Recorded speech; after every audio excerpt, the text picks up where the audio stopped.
happening, everybody? Welcome to the Friday edition of Burn It Down with Kim Brown, the safe space where we set oppression ablaze because we know that something can, must, and will arise better from those ashes. We are too goddamn old to still be dealing with all this fucking oppression. At some point, this shit has to come to a cease, does it not?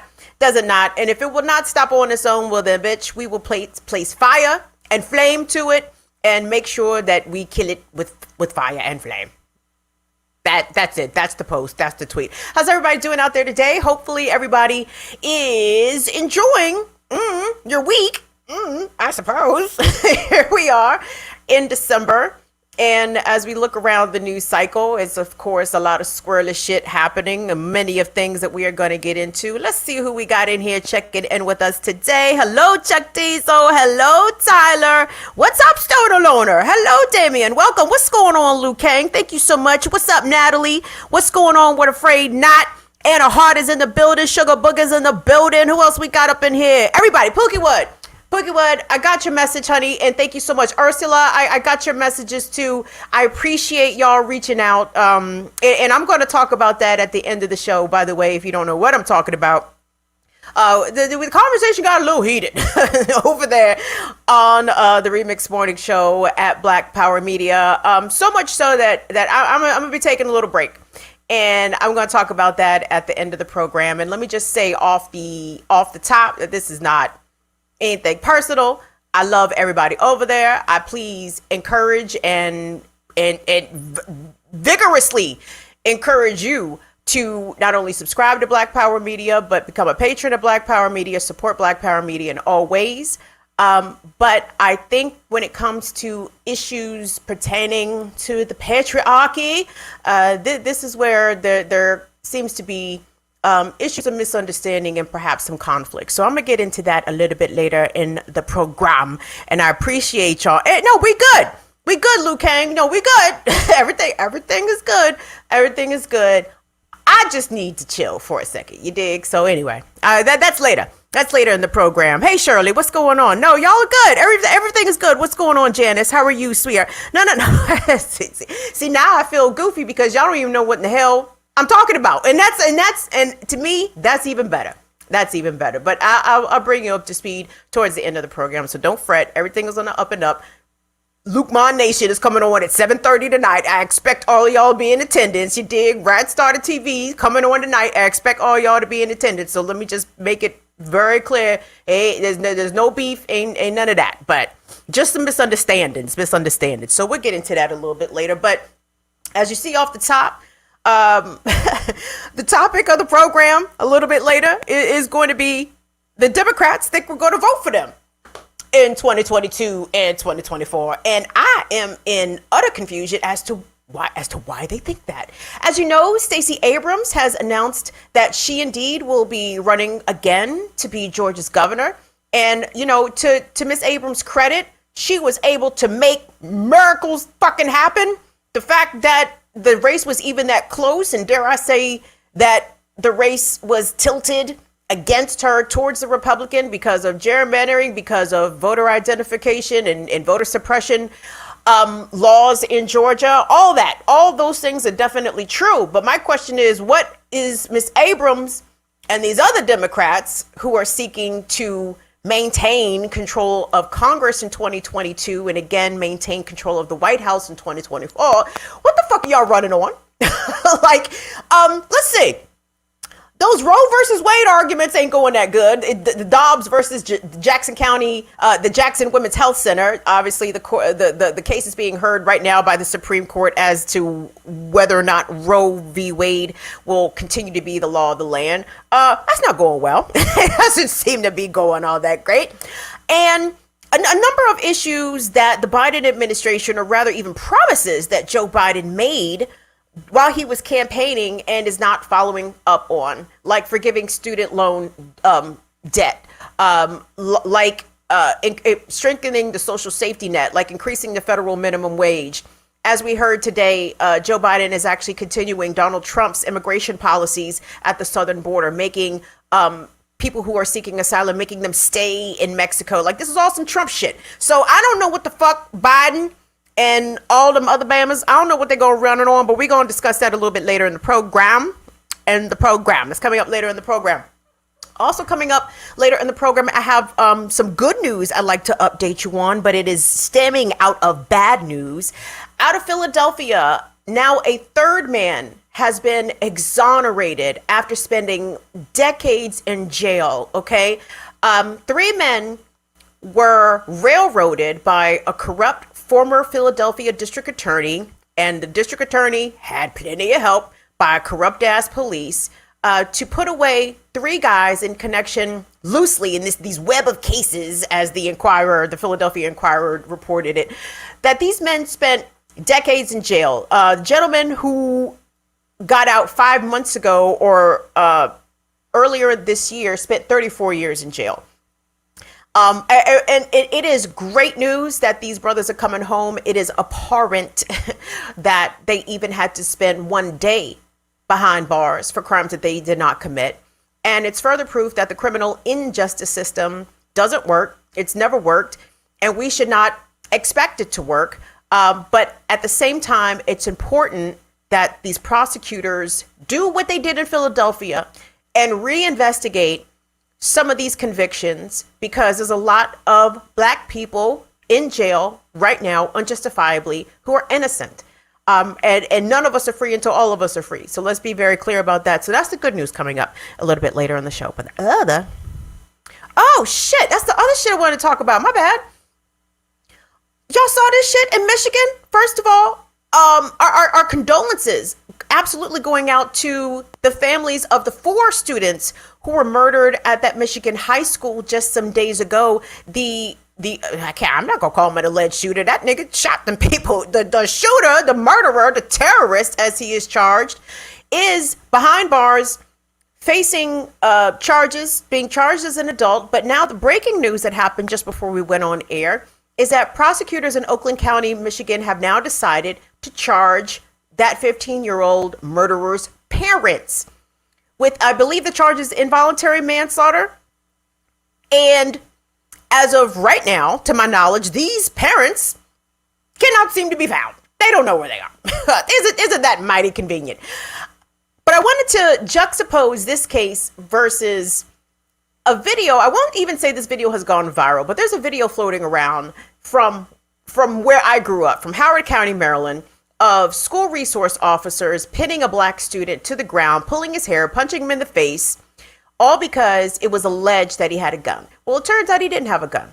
So why the fuck was he getting his ass beat in the middle of the cafeteria by these 2 white police officers? Meanwhile, Ethan Crumbly in Michigan brought a whole ass gun to school that his daddy bought for him and was able to literally murder his classmates. And the way that Black students and white students are disciplined and the way that they are perceived as security threats is black and white. It is night and day in this country. It's always a tale of 2 Americas, regardless of how affluent the school system, or rather the area, the neighborhood, the residence area is. So we'll get into that. But I wanted to lead off today with an update on a story that we talked about Tuesday, because as y'all know, I have a huge bias against mainstream media, specifically CNN and MSNBC. And I laugh at y'all who watch CNN and MSNBC because I figure y'all just sadist. I mean, I don't know what the takeaway is. I can't see why anyone would watch CNN or MSNBC to be informed or even for pleasure, right? So Chris Cuomo, you guys know, who is the host of a prime time slot there on CNN, was accused, at least it came out as part of the sexual harassment investigation of his brother, former governor of New York, Andrew Cuomo.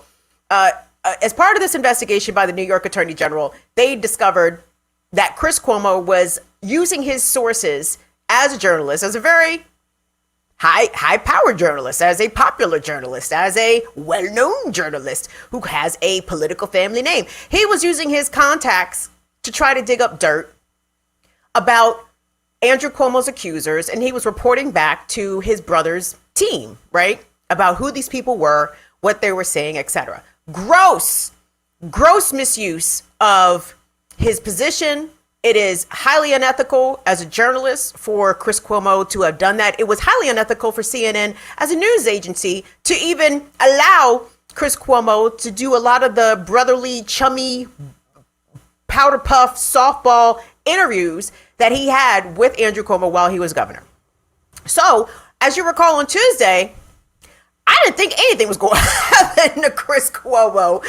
Just for the simple fact that if CNN didn't have a problem with him and his brother yucking it up, shooting the shit, Andrew Cuomo being a whole ass elected official of a major state in this country, if CNN didn't have a problem with that, I'd figure CNN didn't have a problem with really anything that Chris Cuomo did. After all, like I said, Chris Cuomo, white male, straight, and politically connected, right? Those kind of people usually don't have things happen to them. But it was my surprise. Where's Northern Witch? Northern Witch sent me the tweet saying that CNN had indefinitely suspended Chris Cuomo. I was shocked. Again, I was shocked. I didn't think anything was going to happen to Chris Cuomo. But let me just be clear here. From a journalistic perspective, an indefinite suspension is insufficient, okay? Because what Chris Cuomo did, to me, are fireable offenses. And in fact, people have been fired from CNN for doing and saying a lot less, right? We're thinking of Professor Mark Lamont Hill, who very famously spoke in support of the Palestinian people and in fact said free Palestine. And I think they kicked that nigga out the next day. Like, I don't even think Mark Lamont Hill got the benefit of a suspension. I think they gave him the boot immediately, right? And to me, and to us, obviously, supporting Palestine is not a controversial position, nor is it anything that anybody should be fired or disciplined for. But that's a whole nother rabbit hole. We're not even going down there.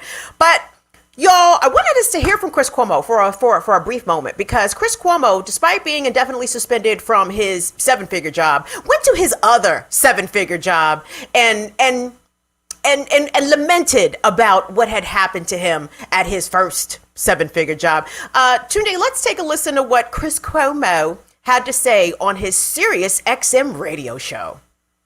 Hey everybody, it's Chris Cuomo. Let's get after it. Quick note about the obvious. I've been suspended from CNN. Do me a favor, cut the music. Thank you. You know this already. It hurts to even say it.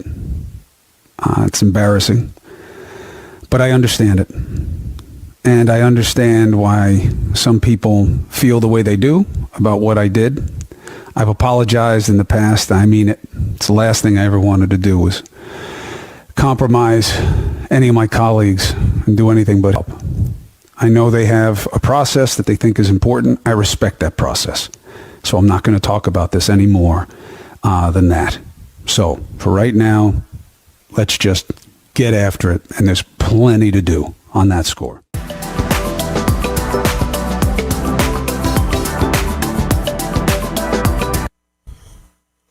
Wow. Whew. Isn't that a relief? Oh my gosh. I was worried about Chris Cuomo there. I'm like, Jesus, how is he going to make the $10,000 a month rent on his penthouse? Jesus.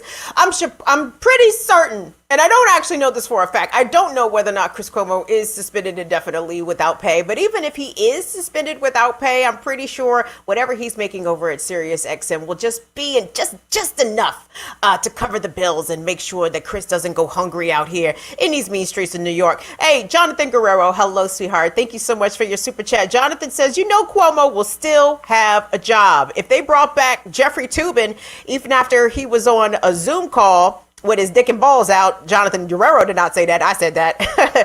Chris still walking out with the bag. Agreed, Jonathan. Agreed. You know why? Because these kind of people don't get to fail, right? Despite their obvious lack of talent, their obvious mediocrity, their obvious conflicts of interest, their obvious failing to really give Americans a full political picture, the way, and this is I'm giving double shots here, shots at Chris Cuomo and shots at CNN. The way that CNN and other mainstream news outlets marginalized the far left, right? Just fully dismissive and never inclusive about far left policies and far left of even progressives, right? That shit don't get no play on CNN or MSNBC. But Chris Cuomo and Mario Cuomo, did I call it a nigga Mario? My bad. That's his daddy.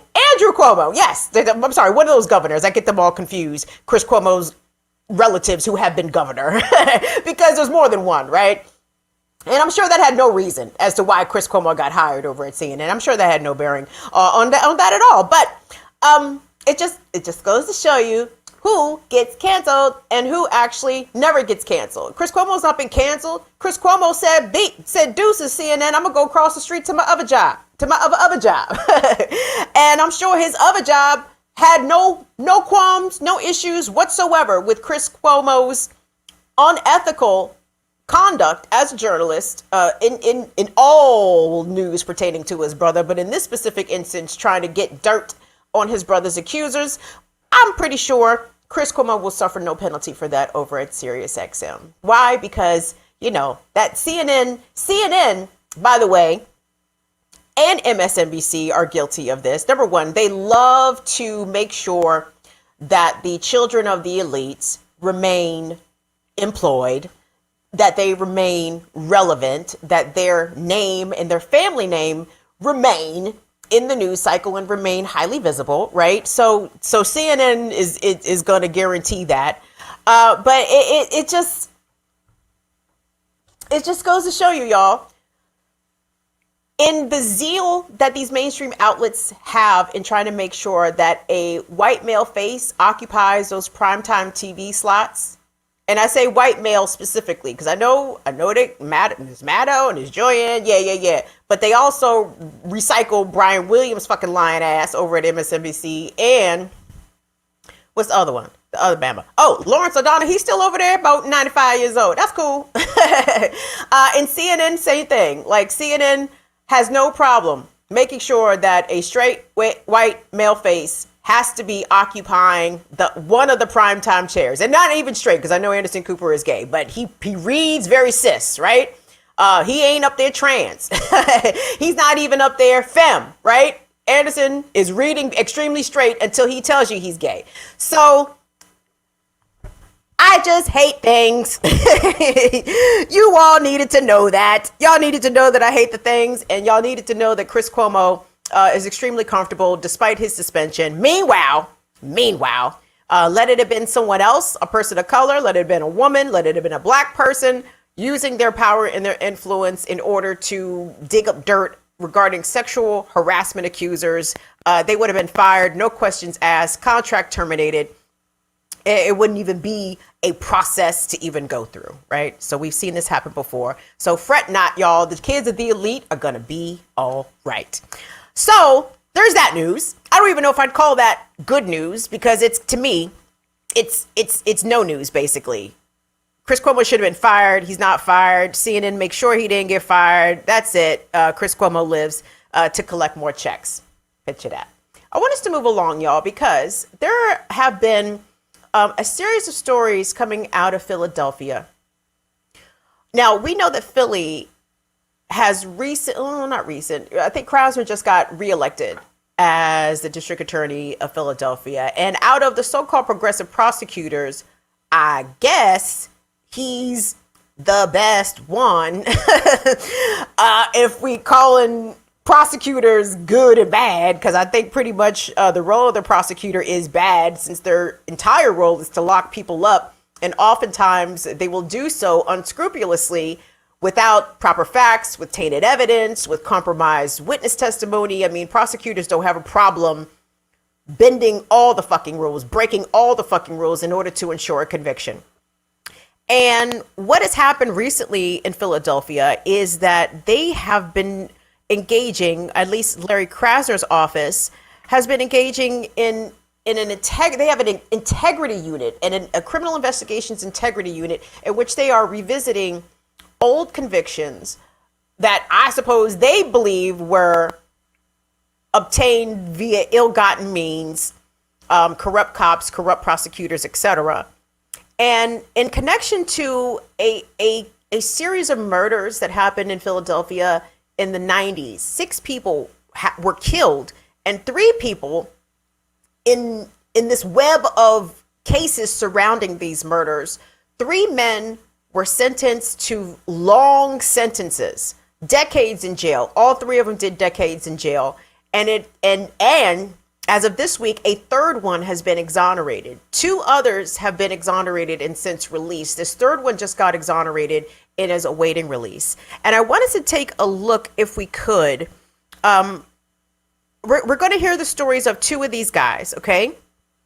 So I want us to just get ready for that. But also, one of the gentlemen who was released, his name is Christopher Williams, not the R&B singer.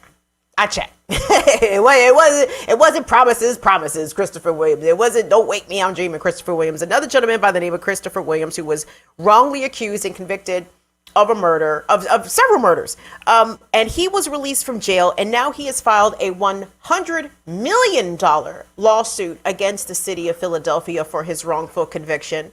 And he had a press conference earlier this week, and I'd actually like us to hear from Christopher Williams about, at least in part, about his experience and while he's filing this lawsuit against the city of Philadelphia. Let's take a look at this today. B2.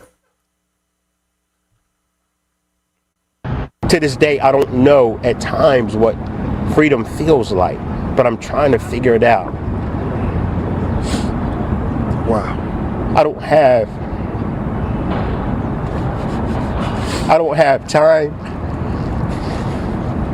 I don't have time to pity myself because I feel as though I stand on the backs of individuals and who paved the way for me, my parents, my grandparents, their parents, individuals in whom survived the bowels of the slave ship and survived on this shore. I stand on their backs, and that's why I've never given up on myself. And I can never give up on individuals in whom I left behind in those cages. And that's Christopher Williams. He's being represented by Ben Crump. Take of that what you will, but I mean we could feel a lot of ways about Ben Crump.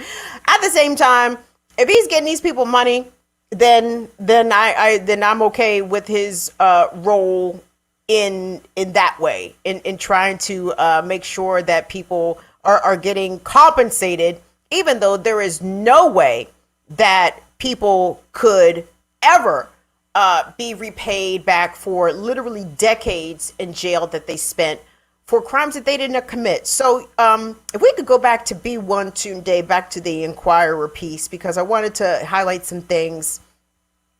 I believe the reporter is David Menschel of the Philadelphia Inquirer. Yep. Oh, no, I'm sorry. David Menschel is the attorney. My bad. Criminal defense attorney. He's a social activist and a documentary filmmaker and a movement strategist. I'm going to be reading some notes from the thread that he posted regarding this piece in the Inquirer. So the person who just was announced to be released is a gentleman by the name of I'm sorry, I'm getting a little confused. So Christopher Williams was a gentleman we just heard from. A 3rd gentleman has already been released. Actually, and today, I'm sorry, I don't mean to jump around so much. Let's look at actually B3, and then we're going to come back to B1. So B3, what we're about to see is a gentleman by the name of Corey Crossland. And Corey was released from jail 5 months ago after spending 34 years in jail on a false conviction. And guys, it is so sobering to think of the amount of Black people that are in prison right now, are being held in a cage, are being denied all human rights for shit that they did not even fucking do. I mean, and it's not a small number, right? It is literally hundreds of thousands, if not millions, especially over the course of the rotten history of this god-awful country. Just think about all the people that have had to sacrifice their lives, time with their families, opportunities at life in general, for the simple fact that racism and crooked cops and crooked judicial system and prosecutors wanted to just make sure that those jails were filled with bodies. Innocence or guilt be damned. I hate it here sometimes. A lot of the times. Today, let's take a look at this is B3, and this video is courtesy of the Philadelphia Inquirer. And I just really want you to hear what this gentleman's experience was and the elation on the faces of his family members when he finally came home. And more importantly, listen to the words of his son towards the end. Let's take a look at that today, please. It feels good. It feels good. It's almost like bittersweet because I left so many good men behind that are actually innocent, that have praying and asking, God to move in their behalf. And I really thank God for the Conviction Integrity Unit, that someone finally, after all these years, heard my cries. These are two of my sons. He was only 6 years old when I come to jail. He was only 2 years old. So I'm happy. Brother-in-law, my sister. He flew out of Florida to be here. It's Kurt Jr. 3 doors right there. Yes. It's all good. God is good. God is good. God is faithful. I got you. 34 years. I got you. 34 years. Big one. It's all right. I got you, sister.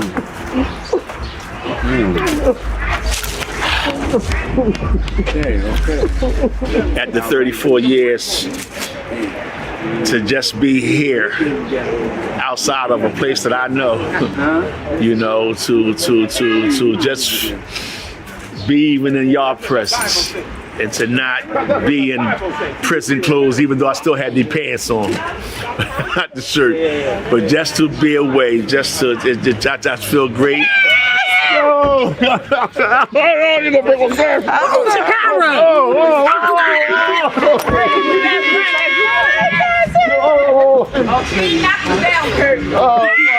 I was told your father will never come home. You'll never see him beyond the visiting room. You'll never see him beyond the walls of Greatest Fort prison.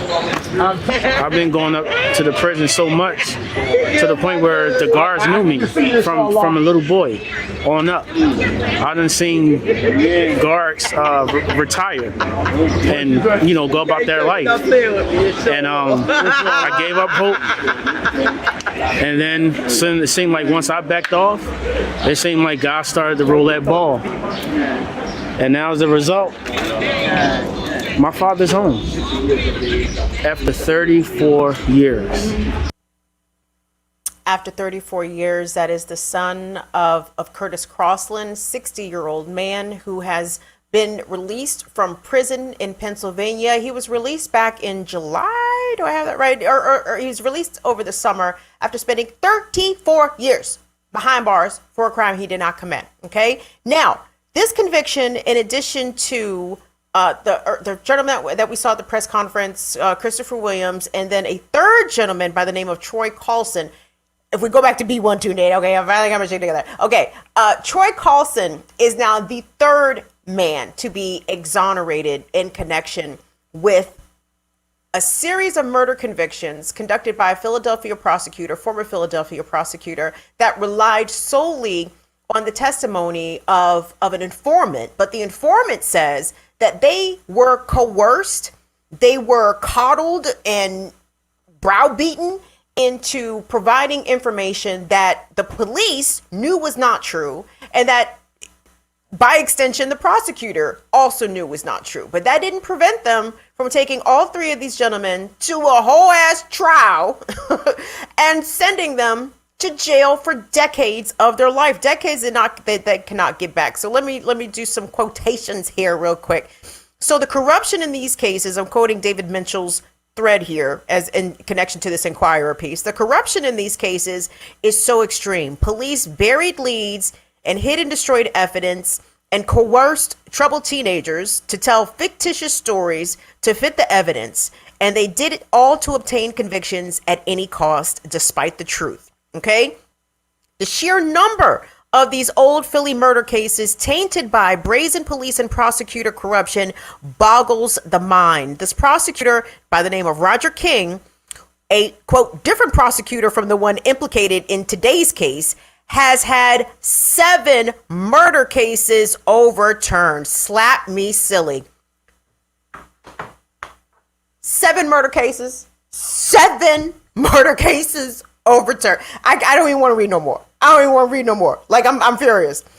And continuing on in the thread, and 3 old Philly homicide detectives who worked on scores of cases have been indicted, not indicated. Let me try that again. Have been indicted for perjury.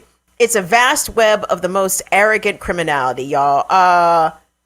Y'all need to check that out because even though this is obviously particular to Philadelphia, guys, we know how many of our brothers and sisters are locked behind that wall, innocent as fuck, back there on trumped up charges, and you cannot expect us to ever have any faith in this criminal injustice system, right? Even when it works in our favor, and I'm using in our favor very loosely, and I'm speaking specifically about the conviction of Travis McMichael and the other gentleman connected to the murder of Ahmaud Arbery. At the end of the day, their convictions notwithstanding, it's still the white supremacy of it all, right? And the fact that in the case of the McMichael duo and the third one accused or convicted now of murdering Ahmaud, I mean, they already had some help at the front side. Remember the prosecutor in the office working in the wherever county Brunswick, Georgia is in, working in that office, who was trying to stifle the investigation and was even declining to even press any charges. Like, the system was trying to work to help out the murderous white supremacists right then and there. But fortunately, it was too much of an outcry that it could not be denied, even though absolutely this shit has been denied at times. But what we're seeing happening out of Philadelphia is remarkable in the sense that it illuminates the extent of which we all knew. But when you see it there plainly in black and white, when many eyes and researchers and lawyers and researchers have examined these cases and found that not only are these 3 men not guilty of murder, but 7 additional murder cases, holy shit. You got to open up all the jails, man. I mean, I'm sorry. At some point, you just got to open the jails. You got to open the jails, because there's no part of this that can be credibly relied upon as actually adhering to truth and justice. No part of this at all. Who just ran us some bucks? Thank you, my dear John Coister. Oh, John, you're so kind. John, you're a patron. Guys, thank you all. If you're already supporting us, I'm not trying to block my blessings, okay? I appreciate the double support. I appreciate the triple support. And let me just say that. I'm not going to tell y'all what to do and what not to do. Y'all grown out here. So y'all know what y'all can do out here. But thank you, John. I certainly appreciate that. John says, $20. Keep bringing the facts, Kim. Thank you, John. And with support like that, we will keep bringing the facts. So thank you all. Thank you so much for that, John. I'm not sure how extensive and how much of a will there is amongst prosecutors nationwide to revisit their old cases for misconduct, false testimony, trumped up evidence. Like, I know lawyers are very reluctant to fuck each other over. And I know that sounds strange, because I know lawyers generally have like an adversarial relationship, one versus the other, whatever. But lawyers look out for other lawyers. Don't you be mistaken about that. So, in my purview, it seems as though current prosecutors would be reluctant to revisit the work of old prosecutors in order to, they don't want to embarrass or discredit them. But really, if you expect people to maintain any sort of faith and optimism in this system, which I don't, and I'm sure many of y'all also don't, but they got to keep the game going, do they not? You know, as long as people keep believing in Santa Claus, as long as people keep writing to Santa Claus, you know, the myth of Santa Claus still pervades, right? So as long as people keep believing that, you know, the system works, our justice system, it's not perfect, but it'll work itself out, bull fucking shit. 34 years of a person's life gone does not sound like the shit working itself out. And if the alternative is, well, the person could have stayed their whole lives in jail and never been found innocent, well, that just tells me that the system is a failure, is it not? All the more reason to burn that system down. Any system that keeps perfectly innocent people in jail for half of their actual lives is a system that is not worth upholding. And it's time for it to fucking go. And I appreciate these efforts of reform that I'm talking, going back to Philadelphia, specifically that Larry Krasner is attempting, but it needs to be replicated and exponentially multiplied out. Like however large of his integrity unit is, you need to double that shit. You need to take from the police budget and put it into reinvestigating some of these old convictions. Every single state, city, and municipality needs to be doing this, okay? Because further days and months and years behind jail is further discrediting this already irredeemable system of laws and justice that we have in this country. And there's that. And there's that. Guys, I want us to move along here. What time is it? Oh, shit. Okay, yeah, I got to, not skedaddle, but I need to hustle this thing along. But while we're here, real quick, let me take a quick break. I'm sorry to be burping in y'all's ear. I made shrimp Alfredo last night, and I used a lot of garlic, and I threw some broccoli in there too. So consequently, Auntie is gassy. I am a gassy auntie on today, so my apologies. Really, I need to be apologizing to the dogs. Really, the dogs need to be apologizing to me because these dog farts have been atrocious. I don't know what the fuck the dogs ate, but today they are killing me in here with these goddamn dog farts. Anyway, take a moment real quick. Thank everybody so much for watching and checking us out. Do us a favor, follow us places around the internet. BIDWKB. We're on Instagram. We're on TikTok. What else are we on? We're on Twitch. What's going on, Twitch? Northern Witch, hold us down, baby. We appreciate you over there, Northern Witch. We're over there on Twitch. And we are on Twitter at Burn It Down KB. Also, fuck else are we at, Tunde? Don't we got another place? Facebook, that's a Facebook, BIDWKB, we over there. We getting them numbers up over there on Facebook. Come on, Facebook, y'all need to step it up just a tad. We need Facebook to step it up just a little bit. But thank you so much to everyone that already follows us places around the internet. And of course, we are always here for your support. Free support is very much appreciated. You just being here is good enough for me. And if you give us a thumbs up, that's bonus points. Triple word score if you're already subscribed, or if you would take the time to smash that subscribe button today, we would certainly appreciate it. But if you want to support us materially, we are always here for that. You could do so a myriad of ways. Patreon.com/BIDWKB. You can get in on the low for $2 a month. If you want to do the annual memberships, it's only $20.40 for the year. Very cool. We're also here for your super chats. Appreciate that. And $ BIDWKB on Cash App, at BIDWKB on Venmo, and PayPal.me/BIDWKB. But again, you could have been anywhere in the world tonight and you're here with me, and that is most important. So thank you all so much for joining us on this Good Friday afternoon. Now, I want us to move along to the next story, because now I'm gonna preface this by letting y'all know what I know and what I don't know. Okay, because I ain't no know-it-all bitch, and I'm sure y'all have already deduced that. Y'all are like, yes, Kim, we already know that you are very clear about the shit that you don't know. That is correct, because I ain't out here to be faking on the funk. But there was a video floating around, and it hasn't even gone viral. I think the video that I saw, when I checked it this afternoon, it had like maybe 9,000 or so views on it, like 9,000 views. So not that many. And I'm gonna be clear, I have not been able to independently verify that this video is what it says it is and where it says it is. But all indications lead me to believe that it is credible. So if for any reason that I discover that this video is not credible, I will be sure to tell y'all that, because I'm not out here trying to broadcast no fake news, no misinformation. I take my role as a journalist, even though I am an opinion journalist, I take this shit very seriously. I'm not out here trying to misrepresent nothing. Okay, nothing. As long as we clear, I don't have an agenda here, y'all. My agenda is our freedom. I can give a fuck. I can give a fuck generally, right? I mean, I don't even have to qualify. I can give a fuck. I don't even have to say about what, because generally I can give a fuck, right? We can take that as you want.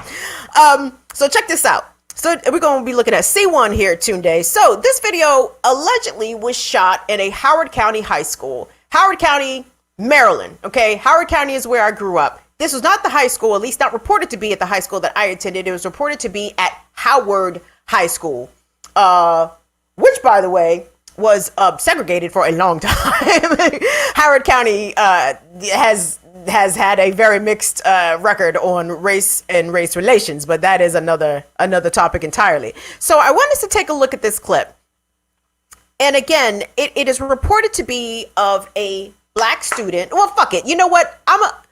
We're going to play it, and then we'll talk about what it is. Tunde, if you could cue up and hit the play on C1 for me, sir.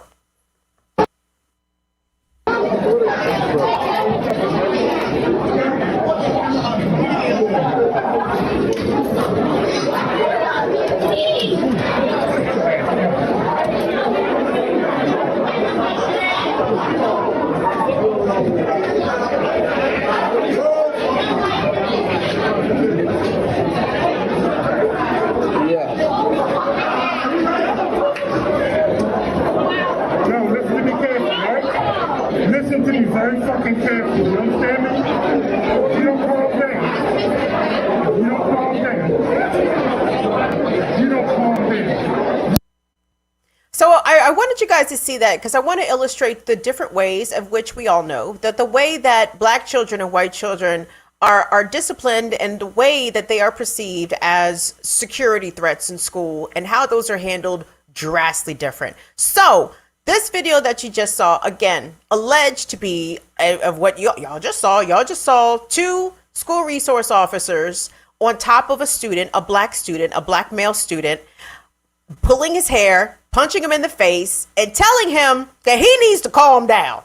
Now, I don't know how y'all react to being punched in the face. I assure you that if someone is on top of me, pulling my hair and punching me in the face, calming down is not what my natural reaction is going to be, right? But again, the situations in which black people are put into, in which we are expected to behave above reproach and without reaction or emotion is really maddening and mystifying and infuriating and so many other things. So there is that. Now, what are the circumstances surrounding that? From what I've been able to ascertain is that there was a rumor that a student came to school with a gun. Okay. Now they are on top of him. First of all, I'm a little stunned at the fact that this clearly was happening in the cafeteria and the kids was unbothered by the fact that one of their classmates was getting their ass whooped by one of the school resource officers. That is also that could be that's a whole other conversation in itself too.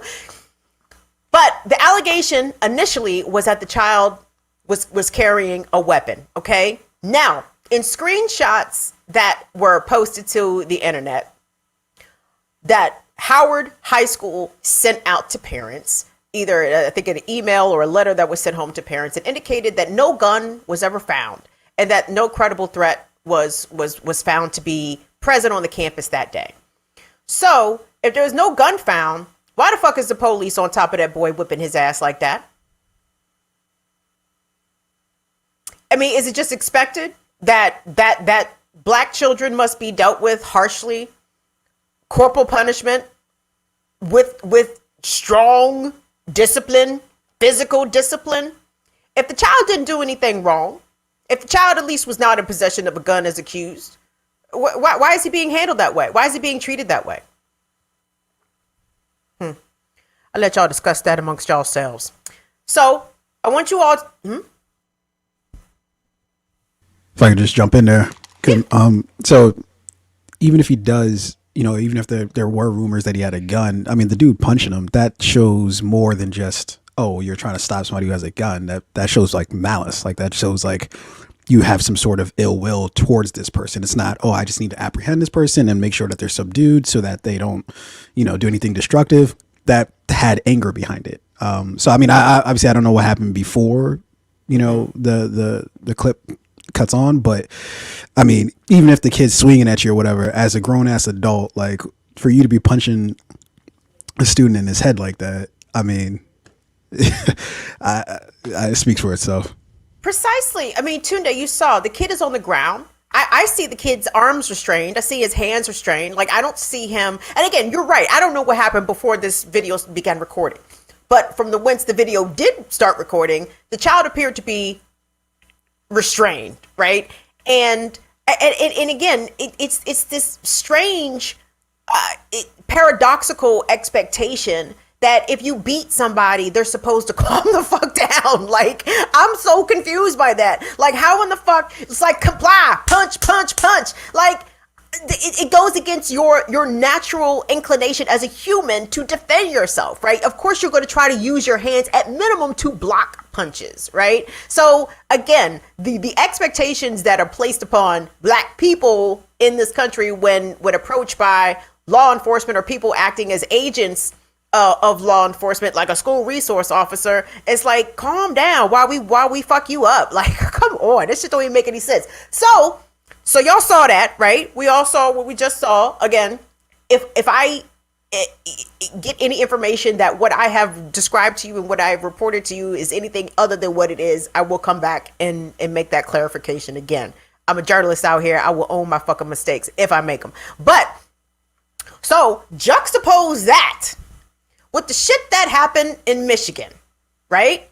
4 students dead, shot dead by one of their classmates whom received a gun as an early Christmas present. I believe it was a Black Friday gift, a 9mm from his parents, from his father, and then went to school and shot up the fucking school. But, and I want us to take a look at, hold on. Yes. Let's look at that actually. Let's take a look today. I thought I put that in there. Yes, it would be C2. Yes. So this was a package from Click on Detroit that aired yesterday. And as we know, there has been some late breaking developments surrounding the case of Ethan Crumbley, the 15-year-old who's accused of murdering 4 of his classmates and injuring several other students and a teacher. So this is what this is what was being reported out of Detroit as of yesterday. But we'll come back and tell y'all the new details right after this package. Just take a look at that, please.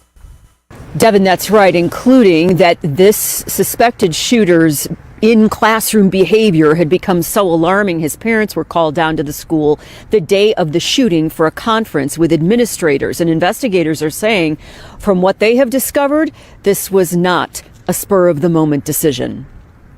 Madison, Tate, Hannah, and today, Justin, all dead after a 15-year-old student at Oxford High went on a rampage yesterday, with 7 others, including a teacher, wounded. Sir, do you understand all the charges against you? Yes, I do.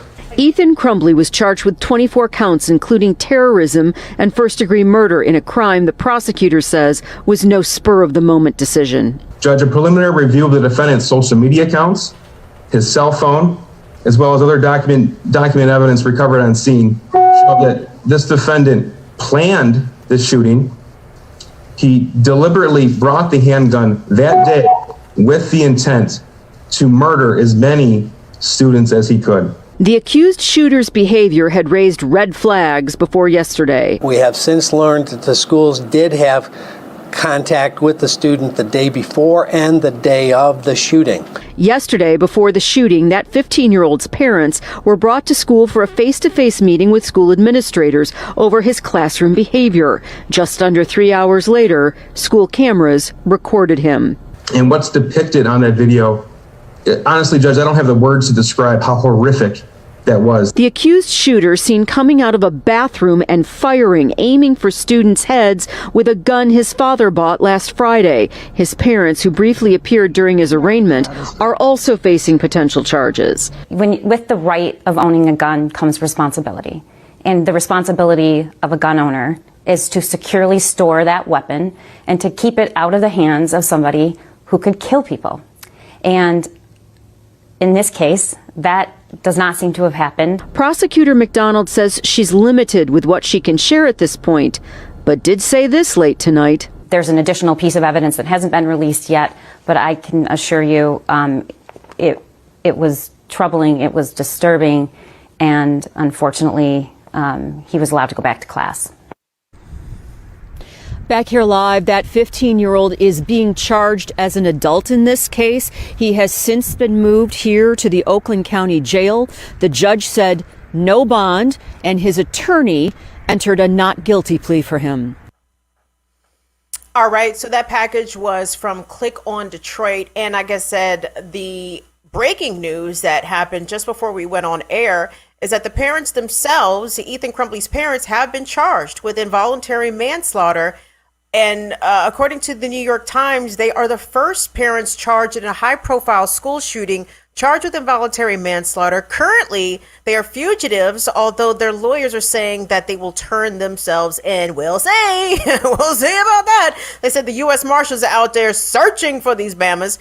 The parents also allegedly knew that Ethan had access to the gun, that they were at the school that day when he drew a threatening picture, and never alerted anyone to the fact that he had access to a gun. And so I'm going to do some deducing here. So I'm deducing that the Oakland County prosecutor, in that package that we saw when she said that there was additional evidence that she had not yet discovered, or disclosed rather, I'm guessing it's the part where Ethan had been caught by one of his teachers doing a search on his phone for ammunition, right? For ammo. And the teacher reported this to school administrators. The administrators in turn contacted the parents. And from what I'm gathering from the Oakland County prosecutor says that the mother replied to Ethan's, they contacted Ethan via text, the parent did, in response to the school contacting the parents. And the mother allegedly said, LOL, don't get caught next time, like searching for ammo, or like doing searches in school for ammunition. Y'all, what is happening?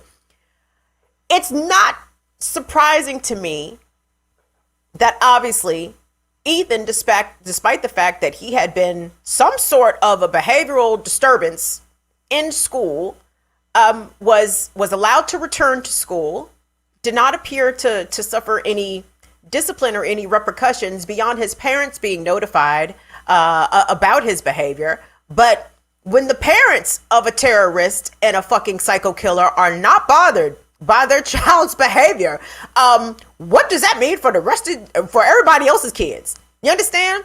If the parents are willing to buy the child a gun, to not inquire the location, the security, the status of the gun, and said child goes in and shoots up a dozen people, killing 4 of his classmates. Oh man. And I have opinions. I have thoughts about this, right? Because where are we at now with school shootings? So I feel a little strange because I'm in that in between generation, right? The generation before me, like my mother's generation, had to do duck and cover under the desks for fear of nuclear attack, right? And then kids after me, millennials and Gen Zers, had to learn how to do active shooter drills. Like I rest in that sort of middle area where I never had to do none of that shit. So the concept of children coming to school armed, shooting up the school is very strange to me, because we never experienced anything like that. At least not where I went to school and not the area in which I went to school. That was something that never even occurred to me. So again, the fact that this happens routinely in America still continues to boggle my mind. And the fact that Americans generally seem to be accustomed to this. Like, this is like par from the course. And you know, Ursula, I was talking to Ursula on my IG live, and I'm like, yo, like, this is it. Like, this is what happens in this country. Like, we are all used to it. Like, wow, another school shooting. That's sad. And then we move on to the next thing. Do we not? But the violence and mass death that this country has conditioned us to accept is something pretty scary. But I want us to take a look really quick. But this is where kind of like I feel like Democrats get shit a little fucked up when it comes to these issues of guns, right? As you all probably know, like, I support the Second Amendment. I believe in guns. I support guns. And it's not even so much that I support guns. I suppose the reason I am pro-gun is because I know all my enemies have guns, right? So it would be foolish of me to not be out here armed when the police and the white supremacists are out here armed to the teeth. That doesn't make no fucking sense for me to have zero guns, right? And they got all the guns. So I suppose that I look at the Second Amendment as utilitarian, right? Like it's of use to me because my enemies are also using it, right? But I want to say here real quick, Democratic Senator from Connecticut, Chris Murphy, got on the floor of the Senate and gave a very impassioned speech that has garnered millions of views.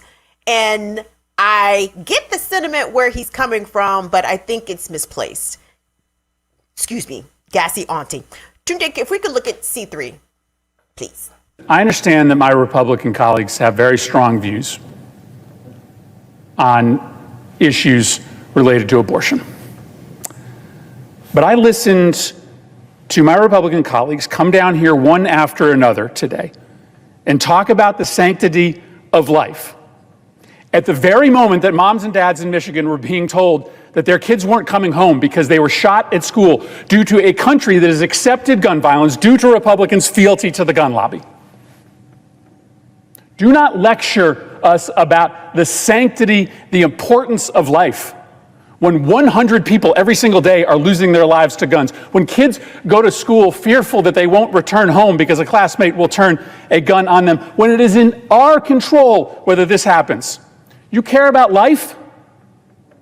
Then get these dangerous military-style weapons off the streets, out of our schools. You care about life? Make sure that criminals don't get guns by making sure that everybody goes through a background check in this country. This only happens in the United States of America. There's no other nation in the high-income world in which kids worry about being shot when they go to school. It happens here in America because we choose to let it happen. We're not unlucky. This is purposeful. This is a choice made by the United States Senate to sit on our hands and do nothing while kids die. It doesn't even involve any political risk. The changes we're talking about in order to make our schools safe places, they're supported by the vast majority of Americans, Republicans and Democrats. And yet the gun lobby and the gun industry is more important to half of the members of the Senate than is the safety of our kids. And that is infuriating. Make no mistake about it, there is a silent message of endorsement sent to would-be killers, sent to individuals whose brains are spiraling out of control, when the highest levels of the U.S. government does nothing, shooting after shooting. Somewhere in these broken brains, they have convinced themselves that they can right perceived wrongs by firing a gun into a crowd. And when Congress, when the highest, most important, most powerful leaders in the land do nothing, shooting after shooting, you can understand why those broken brains imply that is endorsement. Okay, so there's some things that Senator Murphy gets right and some things that Senator Murphy gets wrong here. First, he's not wrong that the GOP does have a fealty, as he says, to the gun lobby. That's I don't think that's even in dispute. The NRA has been able to write lots of laws, including all the stand your ground laws around the country.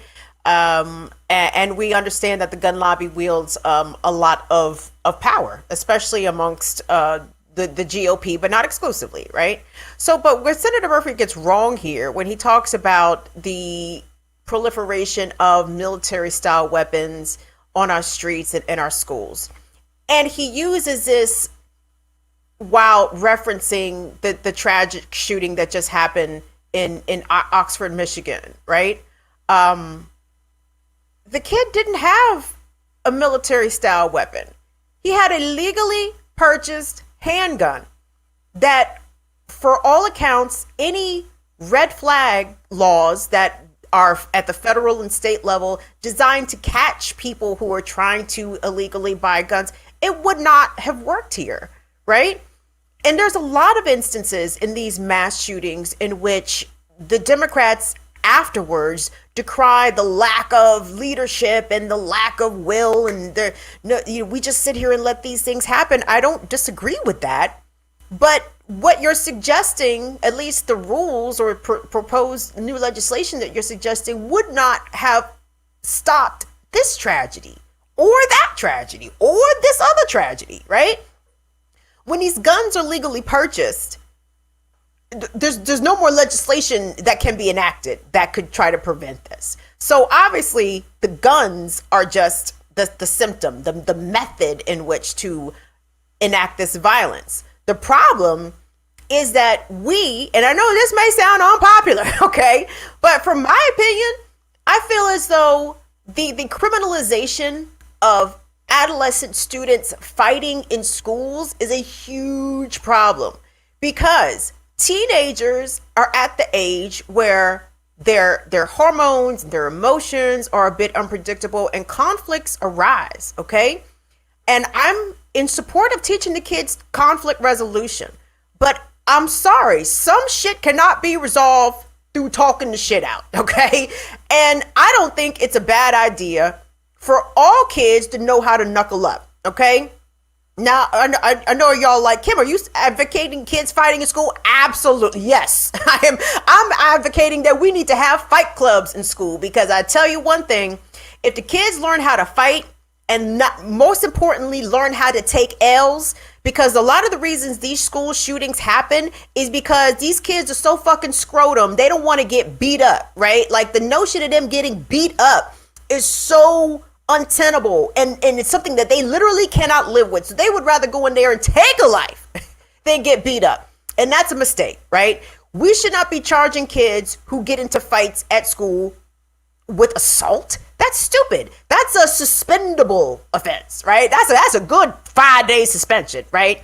That is not worthy of charges of assault. And that to me is a big problem. Tony H., thank you so much for your super chat support, honey. Thank you, thank you, thank you. And I feel as though if kids were allowed to fight, or even had a structure in place in which they could knuckle up, gloves on, gloves off, I feel as though some of this gun violence would decrease, right? Because there's a lot of lessons to be learned in fighting, right? How to win. And most importantly, I mean, you can win without beating the shit out of somebody, right? Like, you can just get off a couple of good wallops, and somebody will jump in and be like, that's enough. That's it, right? So how to win without abusing the win, so to speak, and how to lose. And I feel as though these kids are so sheltered and so denied that opportunity, especially in schools. Gun violence is very much viewed as something that is on the table. You know what I mean? So I don't think that more gun laws are going to stop school shooting. We got lots of gun laws. Them shits don't seem to work. The way these children are conditioned to resolve or not handle conflicts and bullying, that shit needs to be readjusted, right? You have to have an outlet, I think, for these kids to be able to express themselves physically. And I know that sounds strange, but honestly, in the course of your human life, there are some things you need to learn how to do. Swim, okay? Like, you need to know how to fucking swim in order to save your life should you find yourself in a position where you are in water and you need to save yourself, right? You need to learn how to swim. And I think fighting is right up there with one of those sort of life human skills, Because even if you're not instigating the fight can come to you, okay? You can be a pacifist all you want. You will be a pacifist getting punched in the fucking face. and I assure you, you do not want that. And you should not, and even if your children are not the fighting type, they still need to know how to defend themselves, baby. You got to teach these kids how to knuckle up. And I think the lack of knuckling up and the reluctance and just outright fear that these children have of being beat up, we have to reprogram that, baby, because everybody takes L's. Everybody's going to take an L out here in this life somehow, some way, and it's nothing that you need to go back and kill people over, okay? So there is that. Hold on. I didn't even realize how deep we were into the hour, so let me skedaddle, because I did have a main story I wanted to get to here, and it has to do with y'all boys and girls, the Democrats. And it's amazing to me that, for one, Joe Biden is seeking re-election. Like, what? Nigga, do you know your name today? Like, do you know where you are, Joe Biden? What's my name? What's your wife's name? Like, I mean, that's where I feel like Joe Biden is headed. And that's not to diminish people who are diminished mentally in any way, but when we're talking about the leader of this imperialist nation, I need a nigga to have his faculties a little bit more together than Joe Biden, right? And the fact that Joe Biden is confident in his 2024 run just goes to show you that, again, the Democrats have no bench, right? They got nobody waiting in the wings. They got nobody to go to. If you think Pete Buttigieg is the heir apparent, nigga, you got another thing fucking coming, because he ain't the one. Okay, Pete is not that girl, and he know it. And I need everybody else to be sure that we know that also. And we know how deeply unpopular Kamala Harris is. So all of this looks a way bit screwy. So, but what precipitated me even thinking this had to do with, as for one, a series of tweets that I saw that I'm going to show y'all, because I felt as though these tweeters really hit the mark. But when Stacey Abrams announced that she would be seeking a second run for governor of Georgia, it got me thinking. I'm like, well, what are you going to run on? Like, y'all went around the state of Georgia and lied to all the people that you got registered to vote. You told them a big ass lie. You told them they was going to get $2,000 in federal stimulus assistance. That did not happen. And a number of other broken promises. So actually, I want us to check out this clip from Rachel Maddow. Oh, I'm so sorry. Let me apologize to y'all for subjecting you to Rachel Maddow. I assure you, I did not watch Rachel Maddow. I saw this clip on the internet, and because I could never give a whole hour of my life to Rachel Maddow. Come on now. But this is Rachel Maddow. Yeah, totes, no problem. Tunde said wait, which is fine, and we can wait, and that's all well and good. Hold on, let me go to the chat real quick. Hey, we got a little party in here. What's going on, 90s something of y'all's? Welcome. Susan, thank you so much for your emails and for your comments. I love you. Hey, Courtney the SLP. Courtney, I saw that you said that you were going to log on to Facebook just to like Burn It Down with Kim Brown, and I love you for that, sis, because you sound like a Facebook hater, like I am very much a hater of the Book of Faces. Can't stand it. But I appreciate you, sis. Log on and give us that little bump. Thank you so much for that. Anna Hart says that Biden will not find a lot of people behind him, even when it's Trump on the other side. Now, sis, you hitting a word right there, because that, to me, is what the Democrats are counting on. Like, who else wants Donald Trump to run for office more than Joe Biden? And if we remember correctly, don't you guys recall that it was actually the Clintons in 2015 or whatever it was who were low-key encouraging Donald Trump to run for office? Because, that's their boy, right? Bill and Hillary was at Donald and Melania's wedding. Of course, they're great friends, great pals. Chelsea is wonderful friends with some of the Trump girls. It's one big happy family over there on Billionaires Row. But that is a very interesting point. Because who wants to fight? I don't want to fight. I'm a lover, not a fighter. Well, maybe I'm a stabber. I'm a shooter, not a stabber.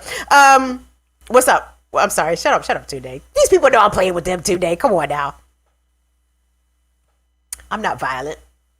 Documented. Anyway. Are you ready for me today? Can we play this? Oh. Why are you sniggling then?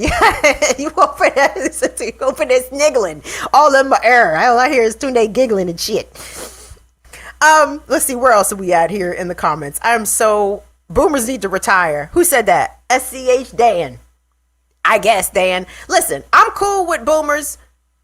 I'm cool. I'm not gonna outright throw out the boomers because number one, I'm really trying hard to make a case for the boomers right now. I'm having a couple. I'm struggling a little bit. I'm trying to think political boomers. That is who is redeemable amongst the political boomer class that I can call out and upon. And I'm struggling.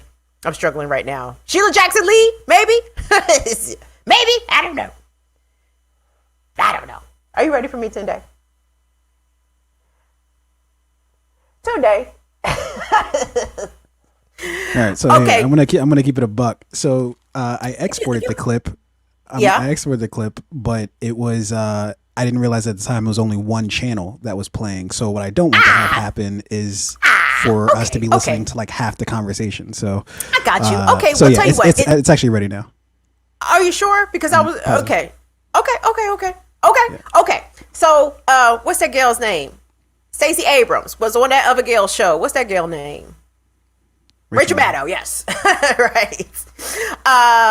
So yes, take a listen to Stacey Abrams when she's asked, about obviously the pessimism that Congress is facing in terms of their inability to be able to resolve some of these big issues, especially around voter suppression and voting rights. And check out what Stacey Abrams had to say. Of course, the political aspirational Negroes have to be endlessly optimistic in spite of the glaring facts right in their face. But let's take a look at that, please. Thank you, Tunde. For your work. I feel like at the national level right now, you're one of the only people I know who holds both of those mantles. I have results to show for my work, and I am devoted in a lifelong way to voting rights. I think a lot of Americans, particularly a lot of center and center-left Americans, feel very hopeless about the electoral process, about voting rights, about the way that the system is being rigged, basically to ensure minority rule in lots and lots of different ways.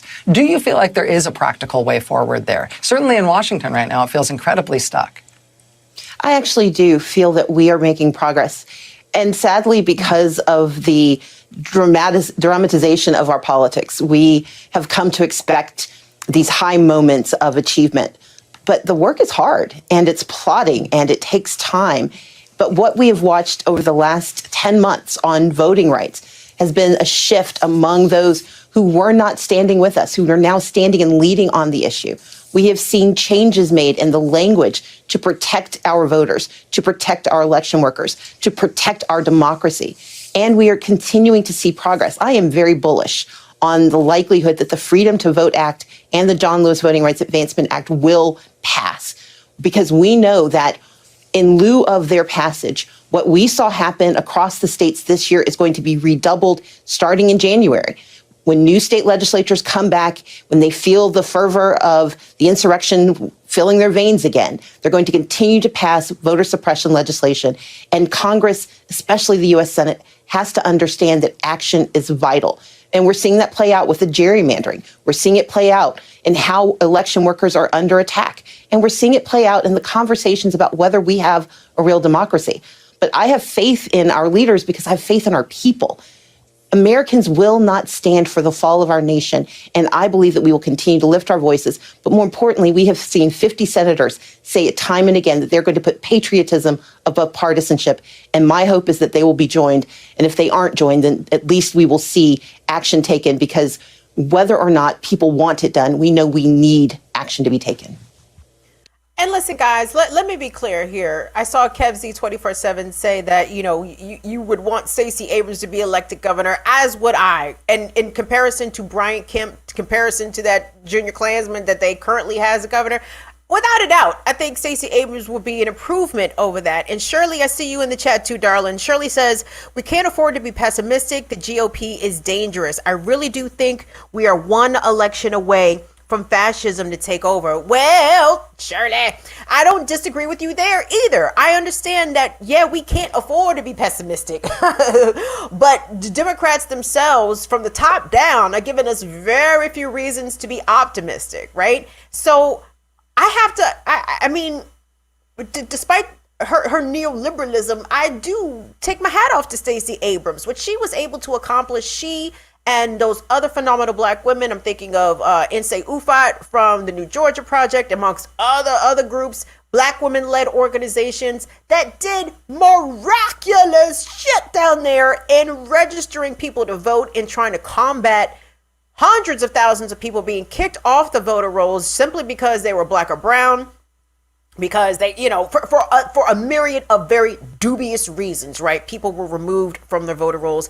And what Stacey Abrams and others were able to accomplish in adding way more people back to the rolls. And it wasn't just, and Shirley, you know this is not just, it's not just a registration effort. It is a get out the vote effort, right?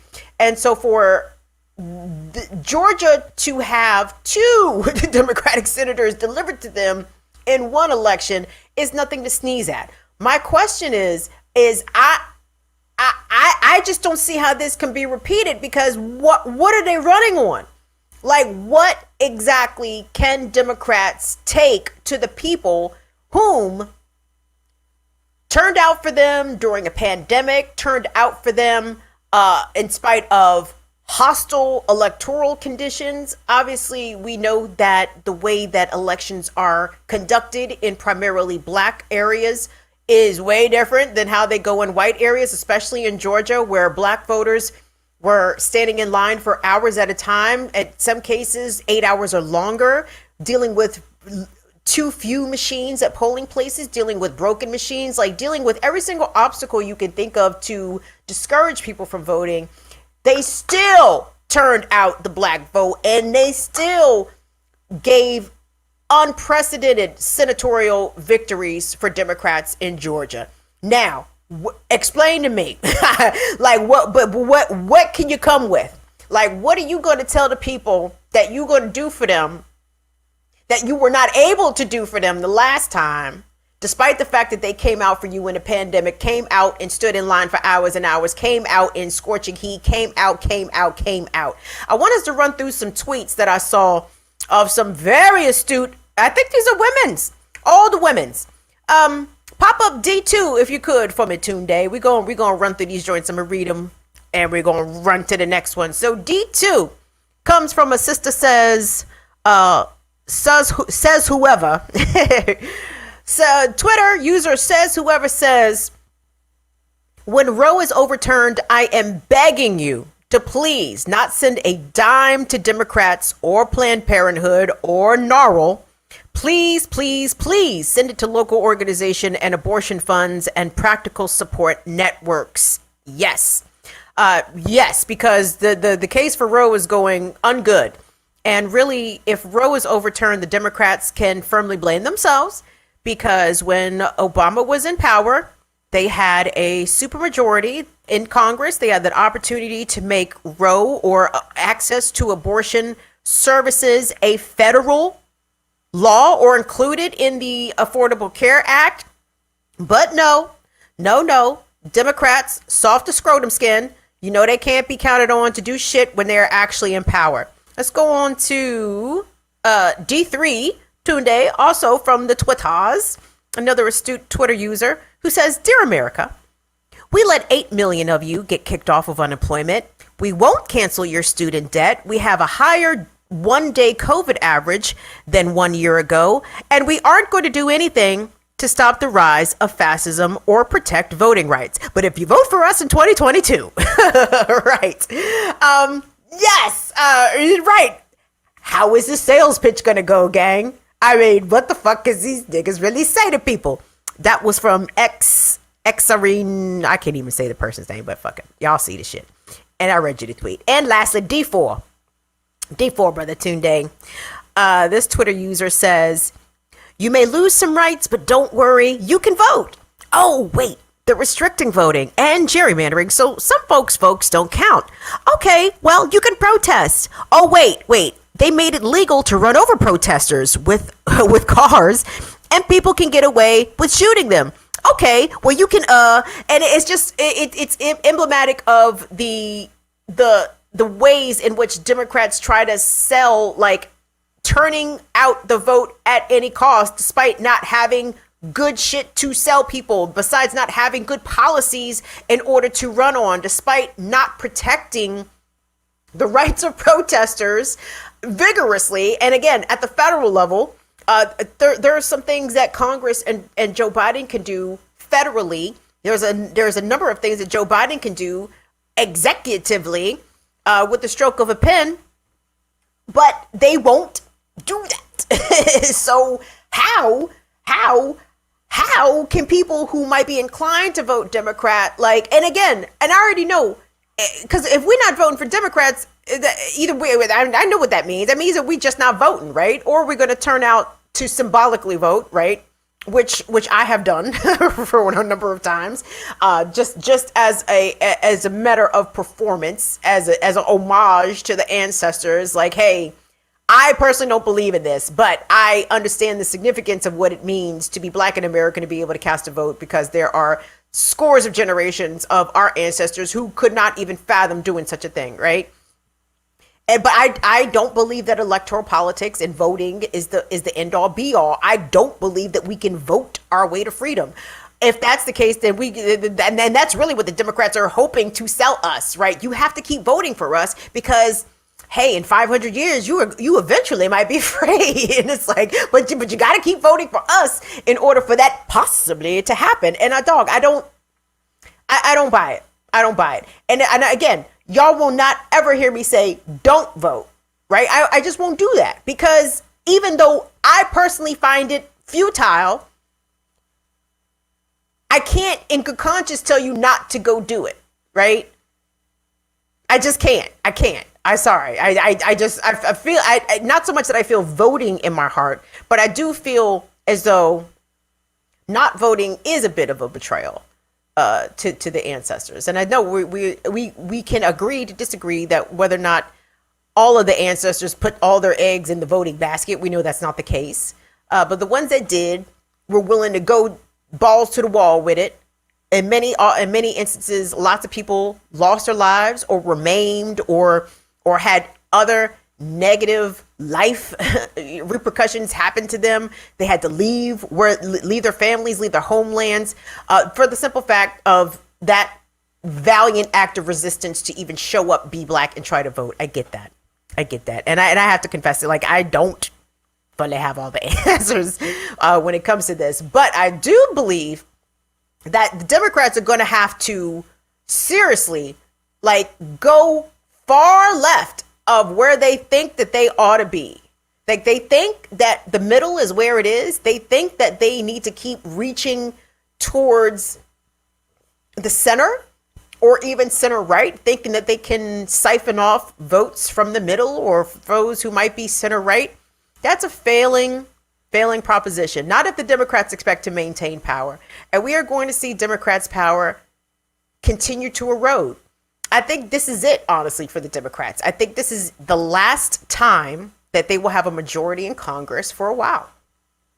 A majority in Congress and the White House, right? I don't see this combo happening for a while because they are pissing off their own base in ways that they have not even fully calculated nor realized. So when y'all figure out what the Democrats are selling us on, like what are their selling points besides Trump? Gotta beat Trump.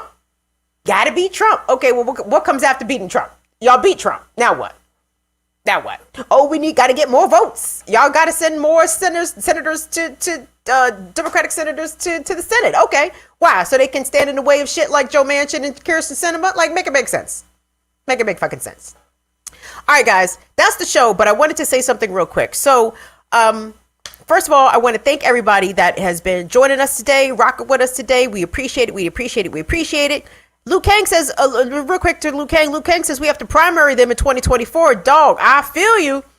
But listen, Luke Kang, look to Kentucky to see what happens, right? To upstart progressives, especially black ones, who want to challenge establishment Democrats. The establishment finds centrist niggas to run against them. Charles Booker and Molly told me Attica Scott, who's a friend of the show, is running for Congress in Kentucky for a seat that's being vacated, a congressional seat that's being vacated. And the Democrats, lo and behold, have found a more moderate establishment Democrat to run against her. Okay, even though Attica has got all the creds, and certainly deserves to be a congressperson, but Democrats keep trying to cannibalize themselves. And eventually, nigga, you gonna run out of niggas to eat.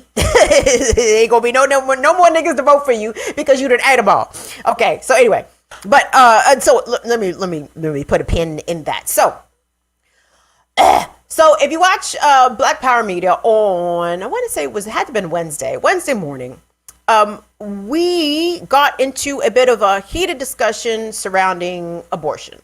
Right, I was talking about the abortion case is being heard before the court, and I made a mistake of referencing some troll ass niggas comment in the chat, and it very much derailed things, right? And the comment was somewhere to the effect of, like, I love the way that Kim is just glossing over the role of men and men's rights in this abortion fight, nigga. What? So let me say this, and in that same show, I think in the comments I read that someone said that they had a problem with my gender analysis, and they said that I am very anti-man, and that I may have an unconscious anti-man bias. And I have to say, it made me pause for a few seconds, and I gave it some thought, and I said, I don't think my anti-man bias is unconscious. I think it's actually very conscious. And let me be clear here, guys. We have a lot of male supporters here. So what I'm about to say, I'm going to say this. If it don't apply, let it fly. If I'm not talking about you, then nobody has any reasons to have hurt feelings or get defensive or anything like that. See, when conversations, and I'm just going to characterize it as the men are trash conversations, right? You have to understand where these sentiments come from. And if some people perceive that I have an anti-man bias, they're not wrong. I do have an anti-man bias. I have an anti-trash man bias. And I am not apologetic about that. I will never apologize for my critique of maleness, for the simple fact that it is fully rooted in my experience, okay? And this is not experience about a nigga cheating on me or doing me dirty. That's not the shit I'm talking about, okay? My experience with men, negative experiences with men, start very early in my life. I had a deadbeat father, okay? My father had, I like to say, better shit to do with his time, okay, than be a provider or a protector for his only daughter, okay? So when you are dealing with that kind of neglect and just obvious, apathy, you have a tendency that will jade your perspective of how you see men. And it doesn't end with my father. No. And again, I don't even like to be getting all in my business like this, because it really pisses me off that I even have to say this shit in order for my perspective to be taken seriously, and for what I have to say when it comes to the way that my experiences with men influence the way that I see these issues along gender lines. And again, I'm kind of speaking specifically about black folks here. So as much as we love our non-black people in here, I'm talking about black men and black women shit right now. So you can comment on it as you see the similarities in your own communities, but please, if you are not black, don't be like, yeah, girl, I agree, black men be. No. No, that's not your lane. You can talk about what the white men's do, or what the Asian men's do, or the Latinx men's do. This is a black people thing right now. Mark S, thank you so much. Mark S says I can hate this man any day. Mark S, thank you for that. And listen, let me be clear. Y'all see me. Y'all understand. Y'all hear me amplifying the stories of men. Clearly, I do not hate men, but my experiences with men fully inform the way that I view things, okay? So my father was deadbeat, had better shit to do with his time, money, and resources, right? I have 4 uncles. Now ask me how many out of my 4 uncles, let me ask y'all, how many of them uncles you think stepped up to be a male role model figure for their niece whose father had better shit to do with their time? Yes, you would be correct if the answer that you came up with was 0, okay? I also have a older brother who is 14 years my senior. His only concern with me was that I wasn't out here being a hoe and getting a bad reputation for being a hoe. That's all the fuck that these niggas cared about, right? Did not end up pregnant as a teen? Well, congratulations. Here I am, 43, still not pregnant. but I said all that to say, when I encounter, I have made really concerted efforts to separate myself from patriarchal motherfuckers, like people whom, when it comes to conversations, especially around women's issues like rape, like abortion, who will talk over women, who will diminish women's experiences, who will discredit women, who will smear them, who will flat out accuse them of lying. Like, I have made concerted efforts to not associate with any of that. But when these conversations came up Wednesdays pertaining to abortion, and men in the chat had the audacity to center themselves in a discussion around abortion, where women, black women especially, suffer from high mortality rates of childbirth and labor. For a man to even center himself in that conversation, to me, was a bridge too far. And for that to be sort of co-signed, maybe not explicitly, but in some way co-signed by a couple of the hosts, that was a lot. That was a lot for me. And this is also coming off the fact that, again, I told y'all that I was very bothered by the fact that a person who has been credibly accused of rape of numerous people, including teen girls, was given a platform to not address any of that on the channel. That bothered me, because it tells me, or the signal that I feel is being sent, is that, you know, these issues that really pertain to women, like, you care in lip service, but you don't care, right? Like, we can quote Malcolm and say that black women are the most unprotected women on the planet. Okay, well, let's examine that. I mean, that's something that is accurate and something that's very convenient to quote. But when we examine whom is not protecting black women, then that's where motherfuckers start mumbling, right? That's when niggas start shrugging their shoulders. And motherfuckers be like, well, I don't know who's not protecting black women. Well, who is it? If black women are the most unprotected women in the world, who's not protecting us? Okay? And again, this ain't bash black men, because if it don't apply, let it fly, right? If you not the trash man, then I'm not talking about you. But the niggas who get deep in their feelings in the comments and in the chat, and not really in this chat, more so over on the BPM chat is where I really see the real kind of shittier parts of niggas who have a problem with women who critique the ways in which we have been failed, right? And let me also say this: women are not perfect. Women are out here very capable of harm, abuse, neglect, all kinds of shit. But with that said, that does not negate the role of the patriarchy and the unquestionable power that men still have over women, especially within the black community, okay? So if I'm not talking about you, then know that I'm not talking about you, and please respond as though I'm not talking about you, okay? But I said that to say, so because in that instant, in that moment on Wednesday, when the issue of abortion was being talked about and men were centering themselves and claiming that, oh, you know, women be in their feelings. Yeah, I be in my feelings. I absolutely be in my feelings.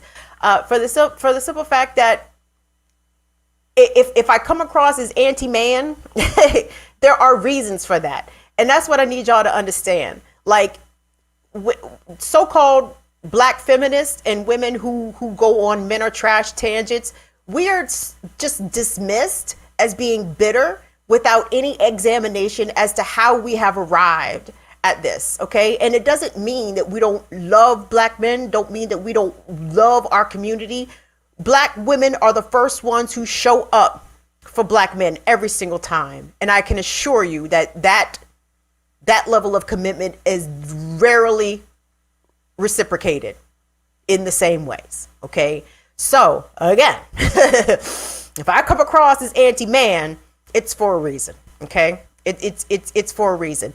And it's only to the trash men. If you're a good guy, if you protect the women in your life, your mother, your partner, your daughter, your nieces, the women who surround you, then I love you. I want more of you.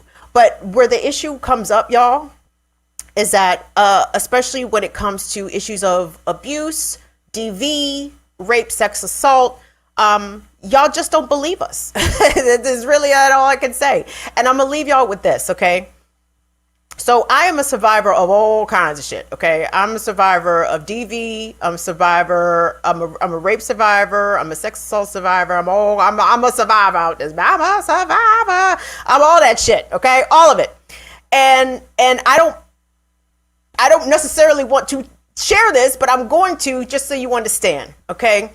So the gentleman who put his hands on me, who choke slammed me, and then put his hand around my throat, squeezed, and said I could kill you right now if I wanted to. This guy is a very upstanding member of his community.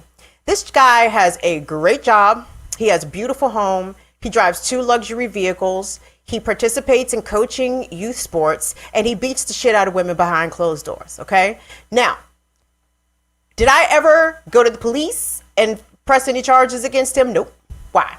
Because I'm not interested in double traumatization, okay? Like, I was already traumatized by the DV event. I'm not going to the fucking police for that. But anyway, I said that to say, if I were to accuse him publicly, people would not believe me because of who he is, because of the reputation that he has.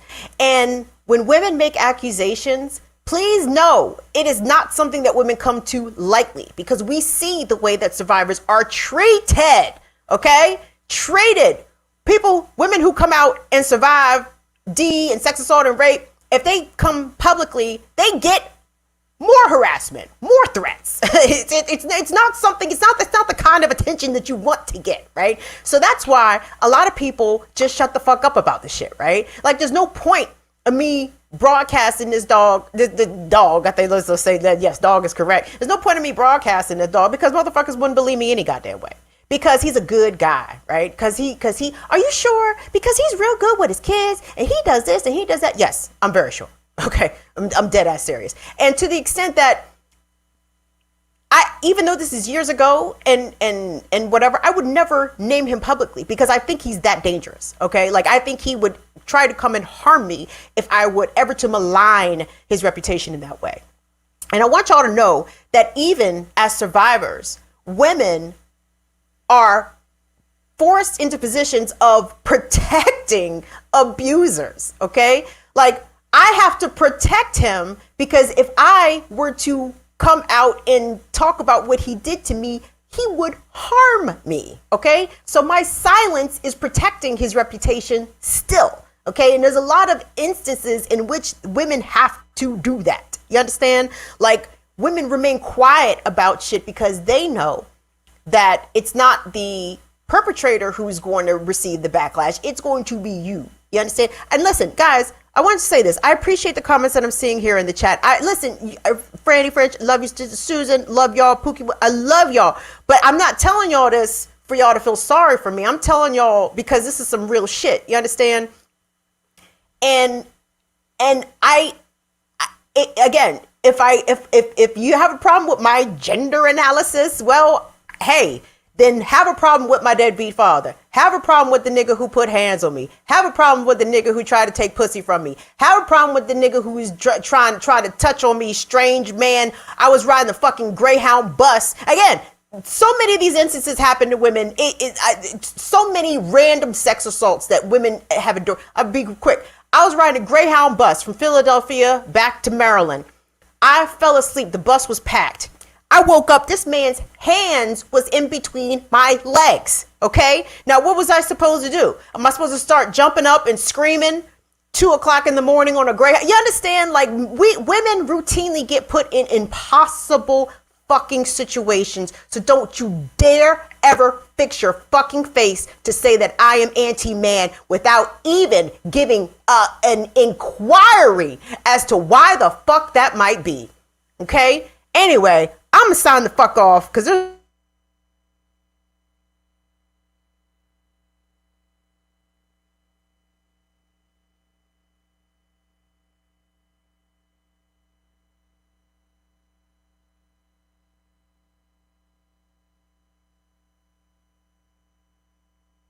I'm taking the month off from the Remix Morning Show. I encourage you all to please support Black Power Media, subscribe to Black Power Media. We lost you for a second. We lost your camera too.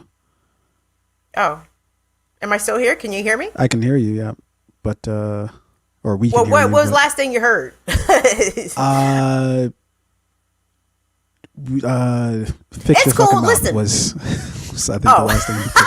That's right. That's right. Right. It's probably one of them bitch ass niggas who did me dirty in the past, fucking with my internet. Just hit the camera icon there. Okay. Just ask me to. I'll be with you. Anyway. Why did the camera die? Anyway, I said anyway. How many times am I gonna say I said all that to say? Sorry. All right, come on, camera. Act right. We back. Guess who's back? Still smelling yak on my clothes. So maybe have to relapse on you hoes. Hey, I said that to say, niggas and non-niggas, I will be back on Black Power Media next month. Okay, next year, January. Because, again, I have to take a break. And, again, this is not anything personal against any person or persons at all. I have a tremendous amount of respect for the brothers and sisters over there at Black Power Media. But when I'm confronted with patriarchal shit, I don't know how to respond to it, okay? It makes me feel very small. I feel as though that my voice, it doesn't matter, and I falter, okay? I falter sometimes in those situations because usually I'm so taken aback on the inside that niggas even have the audacity to fix their face to say certain things, especially when it comes to women issues.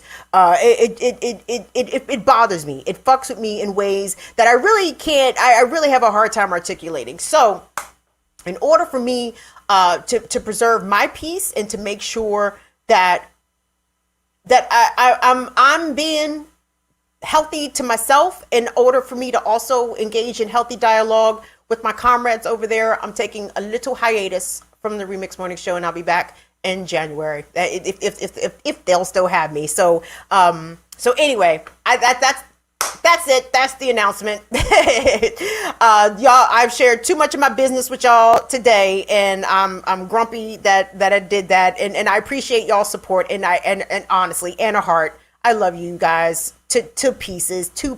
You Akata, thank you, bro. Thank you so much for all your support, man.